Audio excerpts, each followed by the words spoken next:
Selamat pagi anak-anak. Pagi, Pak.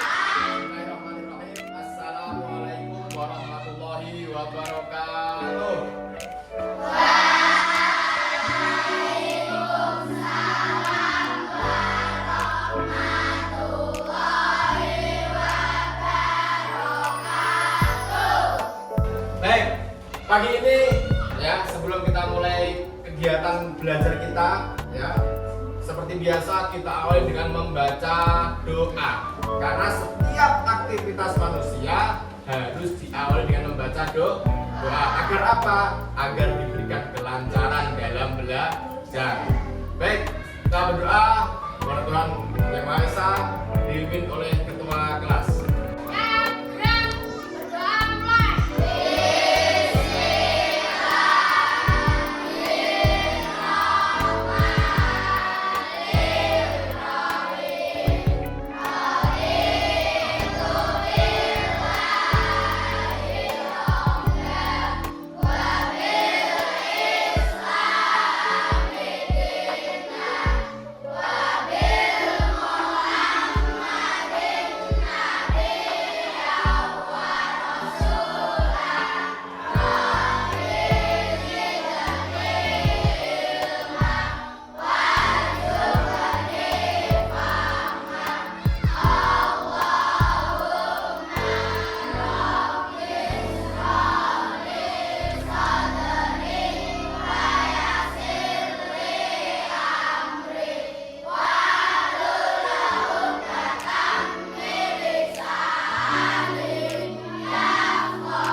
Ya, baik.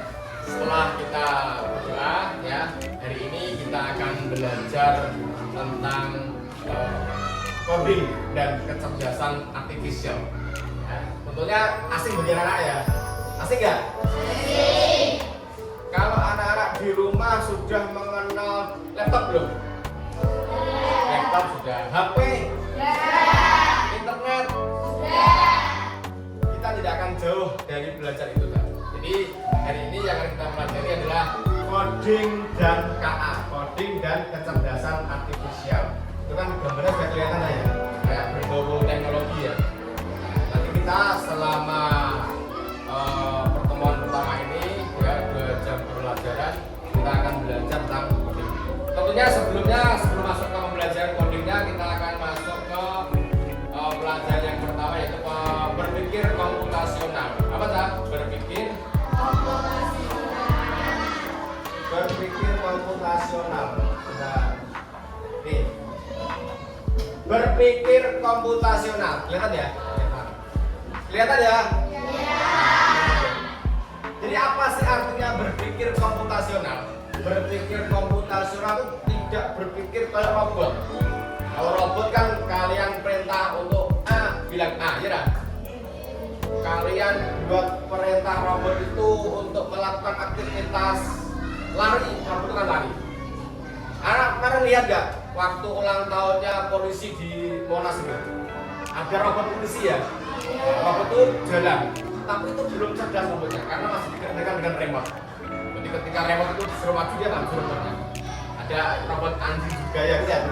Itu tujuannya apa? Untuk membantu kerja manusia. Jadi kita tuh tidak berpikir seperti robot enggak, tapi berpikir komputasional itu apa? Berpikir secara cerdas, teratur, dan logis. Logis itu berpikirnya urut, sistematis, gitu ya. Nah, yang pertama berpikir komputasional adalah satu, memecahkan suatu masalah. Apa dah? Pemecahan masalah. Jadi kira-kira di sini anak-anak pernah lupa nggak? Pernah ya? Karena nggak mungkin manusia nggak pernah lupa. Kenapa? Karena di ayat Quran jelas al-insanu makhluk kotor buat bisa. Manusia tempatnya lupa, salah dan lupa. Jadi setiap manusia itu pasti pernah lupa. Ya, baik lupa membawa buku pelajaran, lupa membawa alat-alat dan lupa sebagainya. Kira-kira anak-anak lupa bawa buku pelajaran, kira-kira itu menyulitkan pelajaran nggak? Menyulitkan ya. Ya, secara umum kita akan kesulitan, wah punya buku pelajaran matematika tapi nggak bawa buku matematika. Nah, akhirnya kesusahan sendiri.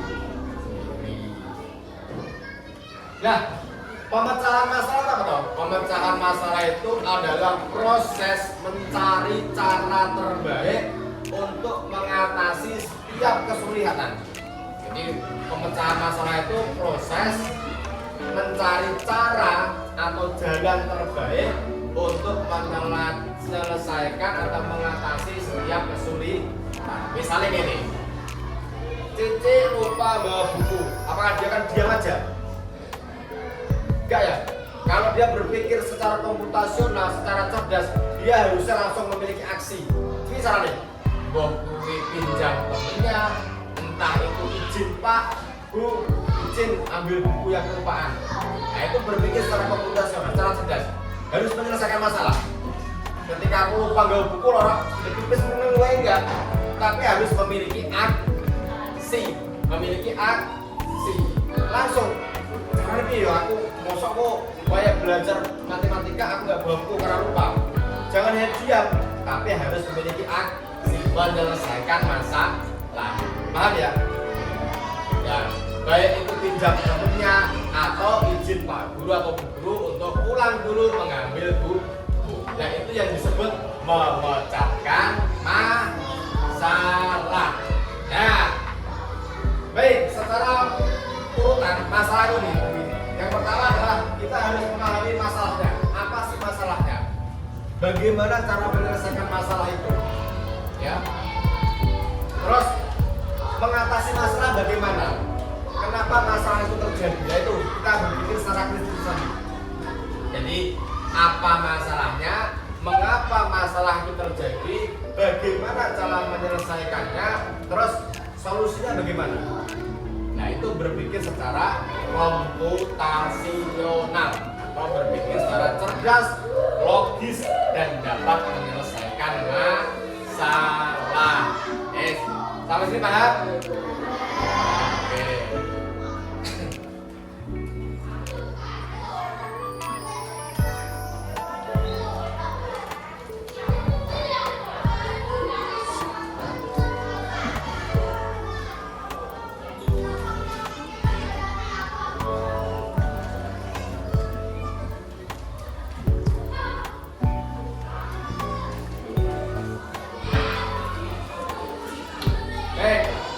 Selanjutnya adalah apa ya? Selanjutnya setelah pemecahan masalah, nanti anak-anak akan diajarkan sebuah permainan berpikir kritis, ya. Permainan berpikir kritis untuk menyelesaikan masalah. Nanti akan saya tampilkan di layar. Saya berikan satu contoh, kemudian nanti ada 1-2 anak ya untuk mencoba praktek sampai masalah itu terselesaikan. Paham ya? Seperti ini saya kawal. Baik. Nah, ini salah satu cara melatih kita berpikir kritis menyelesaikan masalah. Ini ada sebuah permainan blocking game. Ya, ini harus menggunakan koneksi internet. Nanti akan saya kirimkan linknya di grup kelas kalian. Ketika anak penasaran itu sampai 1, 2, 3 teka-tekinya. Coba sekarang lihat. Ini ada bebek, ya, gambar bebek ini saja. Ini yang dipasangkan di sini. Nah, kaki bebek ada berapa? Ciri-ciri bebek. Bebek memiliki ciri apa tak? Apakah cici? Kok cici? Bebek kok menghasilkan madu? Tidak mungkin. Apakah bebek memiliki bulu? Ya. Apakah bebek memiliki paruh? Ya, taruh di sini, taruh di sini. Bulu, taruh di sini. Nah, terus yang ciri-ciri siput siapa yang mencoba? Nah, sini mas, gambar ini. Ini kamu kan ini. Mana? Lucu aja juga. Nah, siput. Ciri-cirinya apa? Berlendir, oke.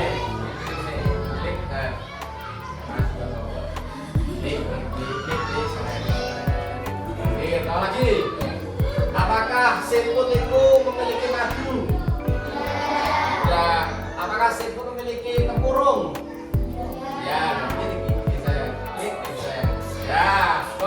Artinya sama coba. Coba baca cek ini. Nah, coba nggak apa-apa. Kita ada 3-4 gambar. Ya, selanjutnya adalah kucing dan lebah atau tawon. Nah, ini tandanya apa? Tandanya gimana namanya? Ya, klik.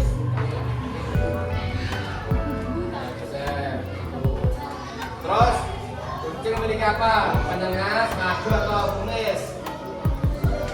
Kumis, kumis geser. Klik. Dulu, sampai di sini.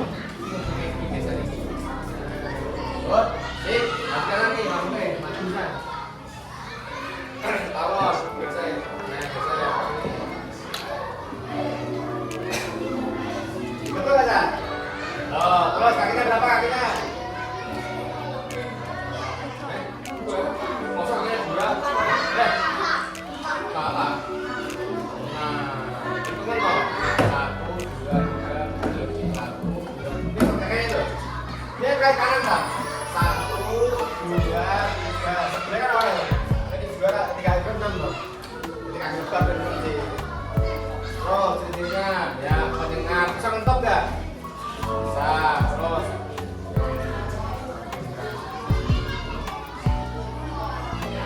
ya maksudnya nah nanti kita periksa nah.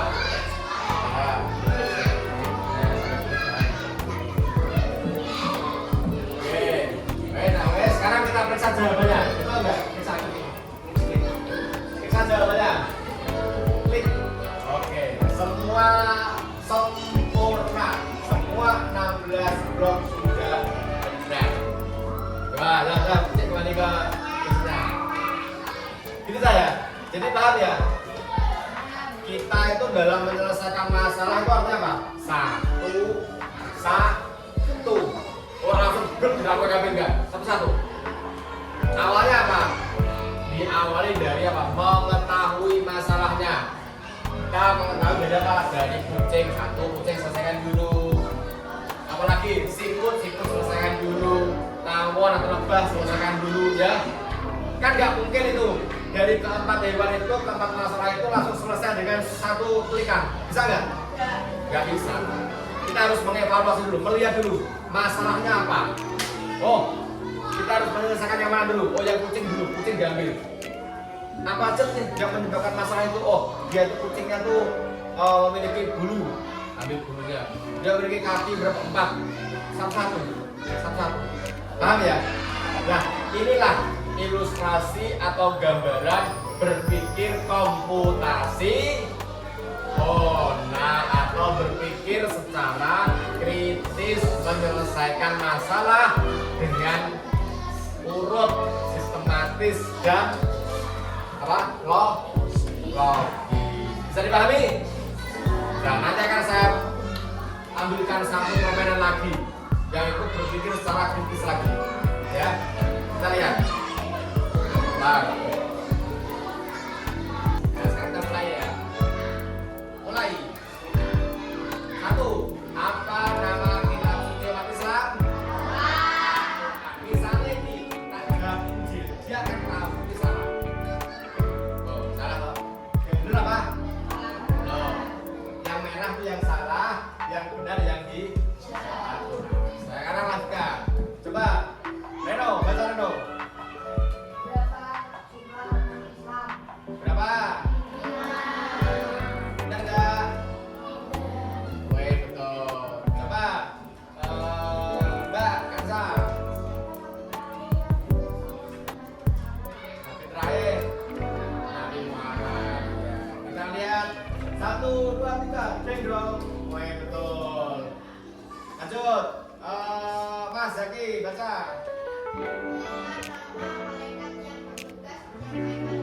Ya, siapa? Pencapaian Wahyu. Mikael. Coba, kalau Mas Zaki pilih Mikael, bener nggak? Ya dong. Yang kedua adalah Jibril. Nah, paham ya? Kapan waktu sholat paling dilaksanakan?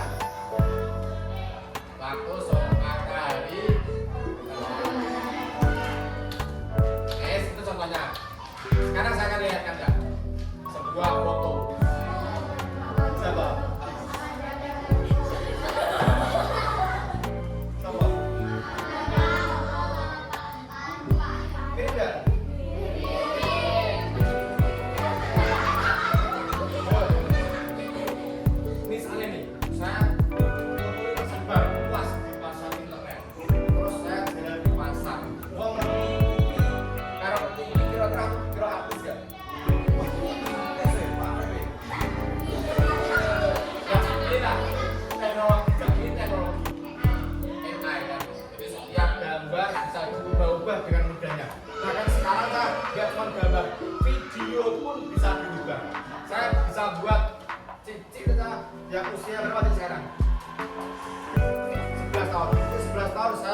tahun kemudian.